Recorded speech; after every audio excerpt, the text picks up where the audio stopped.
السلام علیکم ورحمۃ اللہ وبرکاتہ، نحمدہ ونصلی علی رسولہ الکریم، اما بعد۔ محترم سامعین، امید ہے کہ آپ حضرات خیریت سے ہوں گے، عافیت سے ہوں گے، اور میں بھی اللہ تعالیٰ سے دعا کرتا ہوں آپ حضرات کو اللہ تعالیٰ بخیریت بعافیت رکھے۔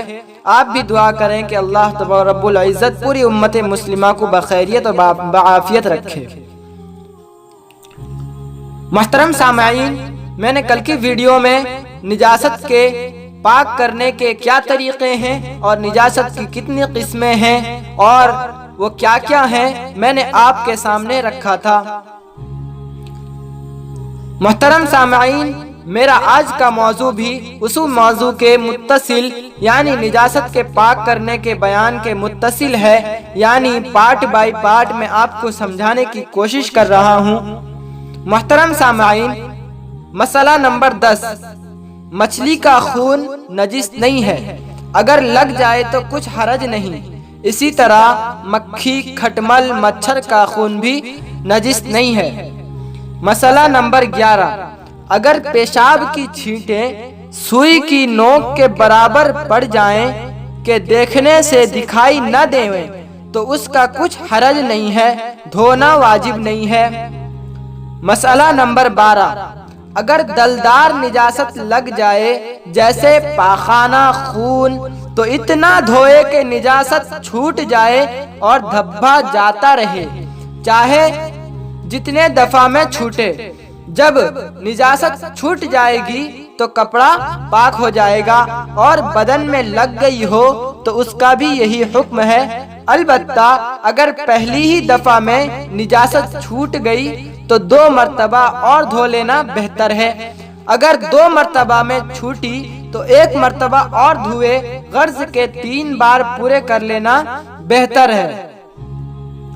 مسئلہ نمبر 13، اگر ایسی نجاست ہے کہ کئی دفعہ دھونے اور نجاست کے چھوٹ جانے پر بھی بدبو نہیں گئی یا کچھ دھبا رہ گیا تب بھی کپڑا پاک ہو گیا، صابن وغیرہ لگا کر دھبا چھوڑانا اور بدبو دور کرنا ضروری نہیں ہے۔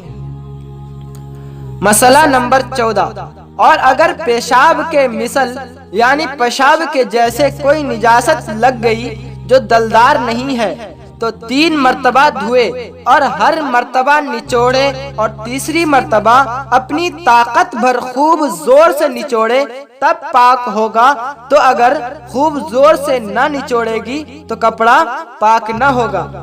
مسئلہ نمبر 15، اگر نجاست ایسی چیز میں لگی ہے جس کو نچوڑ نہیں سکتی جیسے تخت، چٹائی، زیور، مٹی، چینی وغیرہ کے برتن، بوتل، جوتا وغیرہ، تو اس کے پاک کرنے کا طریقہ یہ ہے کہ 1 دفعہ دھو کر ٹھہر جاوے، جب پانی ٹپکنا بند ہو جائے رک جائے پھر دھوئے، پھر جب پانی ٹپکنا ٹھہر جائے تب پھر دھوئے۔ اسی طرح 3 دفعہ دھوئے تو وہ چیز پاک ہو جائے گی۔ میں پھر سے سمجھانے کی کوشش کر رہا ہوں۔ اگر نجاست ایسی چیز میں لگی ہے جس کو نچوڑ نہیں سکتی جیسے تخت، چٹائی، زیور، مٹی یا چینی وغیرہ کے برتن، بوتل، جوتا وغیرہ، تو اس کے پاک کرنے کا طریقہ یہ ہے کہ 1 دفعہ دھو کر ٹھہر جائے، یعنی 1 دفعہ دھو کر رک جائے، جب پانی ٹپکنا بند ہو جائے پھر دھوئے، پھر جب پانی ٹپکنا بند ہو جائے تب پھر دھوئے۔ اسی طرح 3 دفعہ دھوئے تو وہ چیز پاک ہو جائے گی۔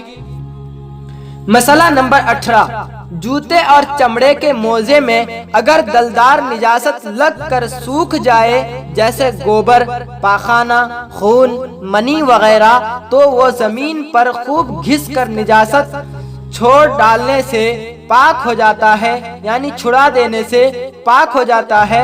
ایسے ہی کھرچ ڈالنے سے بھی پاک ہو جاتا ہے، اور اگر سوکھی نہ ہو تب بھی اگر اتنا رگڑ ڈالے اور گھس دیوے کہ نجاست کا نام و نشان باقی نہ رہے تو وہ پاک ہو جائے گا۔ میں پھر سے سمجھانے کی کوشش کر رہا ہوں۔